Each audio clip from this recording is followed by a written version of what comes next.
Replacing the battery in your intelligent key can be simple if you follow this procedure. First, see the owner's manual for the recommended battery before replacing. Next, release the lock knob and remove the mechanical key from the intelligent key. Place a cloth over a small flathead screwdriver and insert the tip into this slit. Now, twist the screwdriver to separate the intelligent key into two pieces. Look at the battery to observe which side is up so you can put the replacement battery in the same way. Ensure your hands are clean and free from oil and grease before touching anything inside the key fob. Carefully hold the new battery by the edges every time you pick it up. Remove the discharged battery while being careful not to touch the internal circuits or electrical terminals.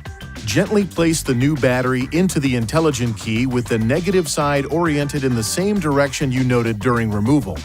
Align the tips of the two halves and then close the key fob by pushing along the edges. Lastly, operate the intelligent key to ensure it works properly. If you need assistance with replacement, it is recommended you visit an INFINITI retailer.